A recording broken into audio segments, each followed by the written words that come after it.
They told you Australia was sovereign, independent, free.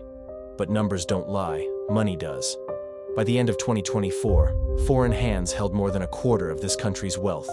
The United States, $1.3 trillion worth. China, $73 billion. Not the monster the headlines say, but still the largest foreign landlord on our farmland. 7.5 million hectares. That's 2% of the nation's agricultural heart owned from Beijing.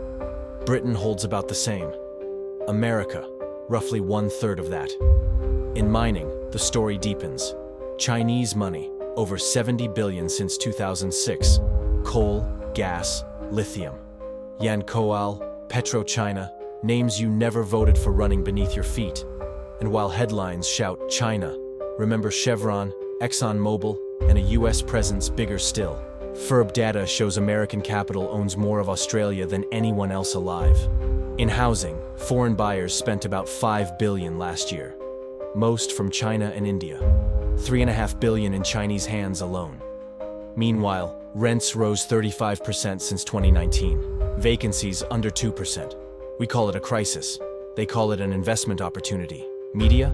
Also foreign. 27 US-based stakeholders. 0 Chinese. Your Australian news filtered through American ownership. Visa overstays. Roughly 70,000 people living in the shadows.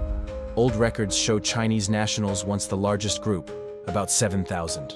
Malaysia, the US, India, close behind. But the truth? No recent breakdown. The government doesn't publish it anymore. Money in politics? Legalized bribery in plain sight. The major parties pulled $210 million in donations last year. Mineralogy, $7 million to its own party. Anthony Pratt, $1 million to Labor.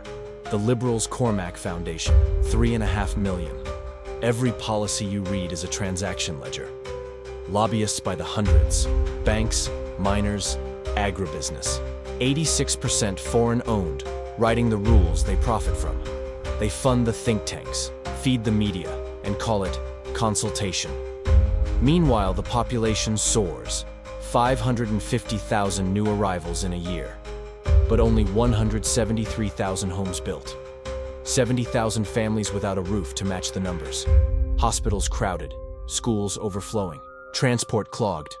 Infrastructure can't keep up because policy is run by those who profit when it doesn't. They call it growth. But GDP per person is collapsing. We're getting poorer, so the headline can still read, record economy. And behind the curtain, foreign influence, proven cases, cash from Beijing trying to buy voices in Canberra. Senators caught, donors expelled, laws tightened. One man jailed for acting on behalf of the Chinese Communist Party. Not rumor, court record.